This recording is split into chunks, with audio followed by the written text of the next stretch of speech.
Bomba definitiva e fatal para a prisão de Bolsonaro e também de Valdemar Costa Neto. Depois da revelação dessa prova, não tem como os dois não serem presos. Eles vão ser presos. Vou explicar tudo pra você. O negócio é simplesmente chocante e muito divertido. Porque teve lá o depoimento da Carla Zambelli, né? Com o caso do Walter Delgatti, o hacker de Araraquara. A Zambelli teve lá um problema cardíaco e teve que se internar, faltando de mais um depoimento. Uma situação muito suspeita. Mas enfim, o Valdemar Costa Neto foi, prestou depoimento, esclareceu tudo, teve até bate-boca com o advogado. E um dia depois, a Polícia Federal soltou uma prova mostrando que o Valdemar Costa Neto tinha consciência absoluta que as urnas no segundo turno não tinham fraude nenhuma, porque ele recebeu uma perícia. Mas mesmo com esse documento atestando a isonomia das urnas, o Valdemar foi e entrou no TSE pedindo anulação dos votos. Ou seja, isso é crime. Ele agiu de má fé e de modo criminoso. Só que o Valdemar Costa Neto disse que ele não acreditava que as urnas tinham fraude. Ele só fez isso a mando do Bolsonaro, ou seja, ele foi pressionado, jogou o Bolsonaro para os leões para sair correndo. Os dois serão presos. Porque isso mostra aquela insistência reiterada do Bolsonaro e criminosa mesmo sabendo que não havia fraude alguma. Mas eu quero saber a sua opinião sobre isso. Primeiro ponto, Carla Zambelli forjou o problema cardíaco? Quero saber o que você está pensando nisso. E o Valdemar Costa Neto ferrou o Bolsonaro? Essa prova é fatal, por isso que o Bolsonaro tá desesperado? Like no vídeo se você quer a prisão do Costa Neto e do Bolsonaro e se inscreva no canal. Olha, é muito divertido tudo isso, né? O Valdemar Costa Neto, ele prestou um depoimento recentemente, aí nos últimos dias, por conta do caso do Walter Delgatti, lá o hacker de Araraquara, que a Carla Zambelli levou para o PL. O Valdemar disse que o Walter Delgatti pediu ali um emprego dentro do PL porque ele estava passando por dificuldade. E o Valdemar falou, olha cara, não dá para eu te arrumar um emprego aqui e tal, não sei o que tem. E aí ele ligou pro marqueteiro Duda Lima, que levou o murro do cara do Pablo Marçal. Aí ele falou assim, olha, se livra desse cara aí. A Zambelli, ela não prestou depoimento, porque ela teve um problema cardíaco. E aí ela não pôde prestar depoimento. Toda hora ela tem algum problema e ela não pode comparecer na justiça. É muita coincidência tudo isso. Mas que se lasque Zambelli. O que nós temos que falar é sobre o boy, que é o apelido do Valdemar Costa Neto. Qual foi o lance? A CNN Brasil, ela obteve uma prova muito, mas muito forte contra o Valdemar Costa Neto. Trocas de mensagens do Valdemar com algumas pessoas importantes. Nessas trocas de mensagens ficou provado que o boy, nome do apelido do Costa Neto, sabia que as urnas brasileiras não tinham fraude alguma. Ah, mas isso a gente sabe, tudo bem. Mas o Valdemar, ele foi periciado. Ele recebeu uma perícia falando que não tinha nenhuma fraude. E essa perícia se complementa também aos relatórios que foram feitos pelo Ministério da Defesa, porque naquela época o ministro era o general Paulo Sérgio, e ele acompanhou o processo de votação, e não tinha nada. Mas mesmo sabendo que não tinha nada, o Valdemar Costa Neto, na condição de presidente do PL, autorizou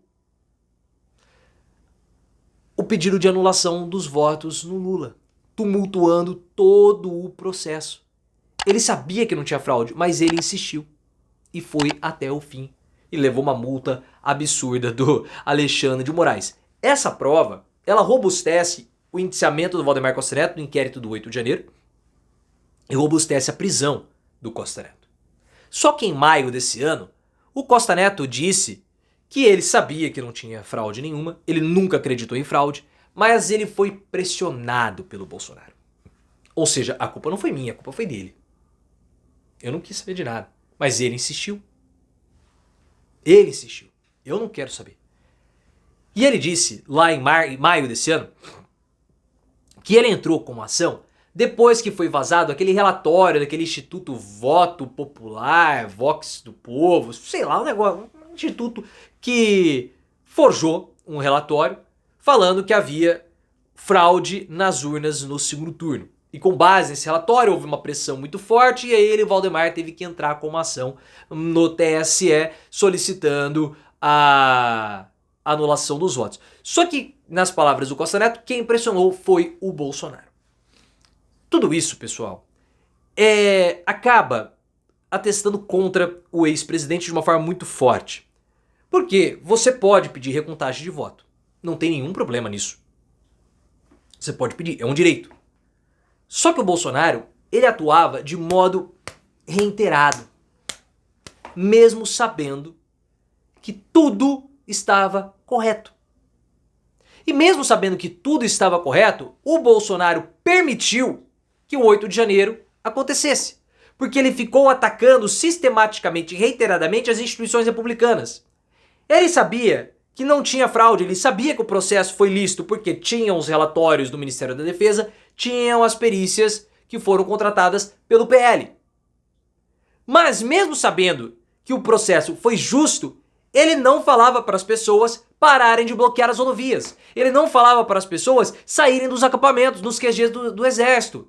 Ele não falava para as pessoas voltarem para suas casas. Ele fazia reunião. A reunião lá da minuta do golpe. Já tinha passado a campanha. Ele sabia que estava tudo certo, mas ele ficava insistindo. Para quê? Para minar as instituições republicanas. E é por isso que ele vai ser preso.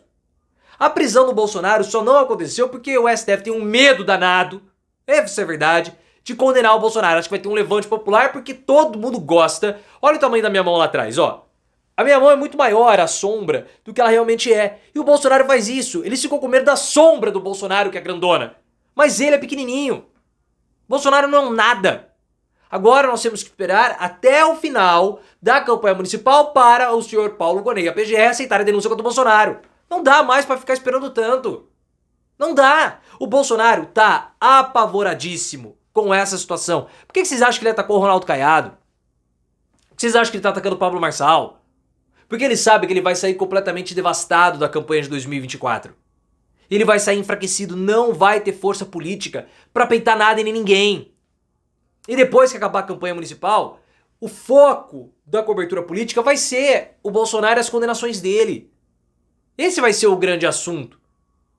Como foi até o início da campanha. Tanto que Brasília, ninguém tá nem aí do que tá acontecendo em Brasília, os deputados estão fora, mas o assunto vai ser o Bolsonaro. E isso faz ele tremer. Por isso que ele ataca o Caiado. Porque ele quer se colocar ainda como sendo a única figura da direita. Porque ele sabe que o processo contra ele vai se arrastar em 2025 e ele vai ser preso só em 2026. Então ele quer falar que ele é o candidato único da direita, o que não vai ser. A esperança dele agora é o projeto da anistia. Então ele foi lá, falou com o Hugo Mota, disse o seguinte, olha, o PL até apoia você e o Arthur Lira, contanto que seja pautado a PL da anistia, ou o PL da anistia. O Hugo Mota disse assim, eu posso pautar se essa for a vontade da maioria, mas eu não garanto a aprovação e eu não vou trabalhar para aprovar. Claro, porque ele não quer se indispor com o governo Lula, porque ele quer ter o apoio do PT e também não quer se indispor com o judiciário, porque nós vimos o que aconteceu, né? Ele quis se indispor, foi falar na história do PL da anistia, o judiciário veio e deu um recado para ele. Uma operação da Polícia Federal lá na cidade dele, em Patos, na Paraíba. Então ele não é bobo. Quem é bobo é Bolsonaro e mais bobo ainda é o Valdemar Costa Neto, que se curvou ao Bolsonaro, não conseguiu atingir o objetivo com as prefeituras, não fez Bolsonaro presidente e vai ser preso.